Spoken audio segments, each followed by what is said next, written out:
खणी मेरो मंदो जिखे शकल पिया घोट संदो कोई छोन मुझे खणी मेरो मंदो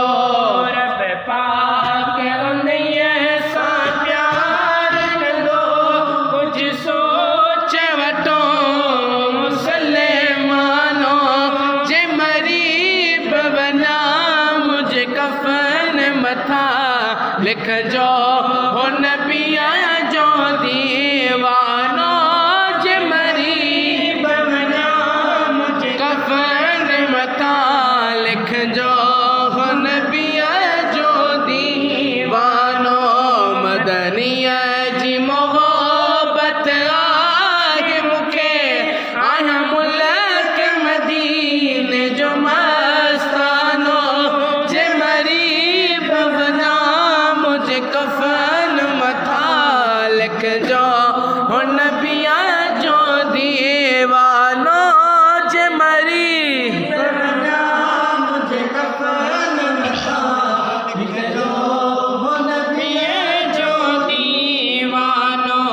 हिन आस में जिंदगी गुजार छंजम हर चीज दुनिया जी सार छंजम सासत जिंदगी गुजार छंजम हर चीज दुनिया जी सार छंजम ठाटो क्यों ठठो यूं कयो समझो लथा ओ नादानो जे मरी बवना मुझे कफन मथा लिख जो जे मरी बवना मुझे कफन मथा लिख जो हुन पिया जो दीवानो मदनिया जी मोहब्बत आहे मुखे आया मुल्क मदीने जो मस्तानो जे मरी बवना मुझे कफन मथा लिख जो हुन पिया जो दीवानो जे मरी बवना मुझे कफन मथा लिख जो हुन पिया जो दीवानो मुखे सिकत मोहम्मद गुर जिया कहीं पह जय कामिल पीर जिया मुखे सिकत मोहम्मद मीर जिया कहीं पह जय कामिल पीर जिया खातिम तू जो हसान बुझो ये नात हम जो नज़ीरानो जे मरी बवना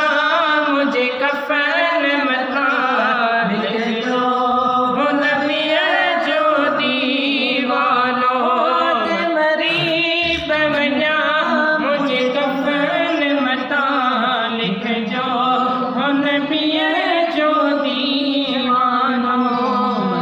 मदनिया जी मोहब्बत आहे मुखे आया मुल्क मदीने जो मस्तानो जे मरी बवना मुझे कफन मथा लिख जो हुन पिया जो दीवानो जे मरी बवना मुझे कफन मथा लिख जो हुन पिया जो दीवानो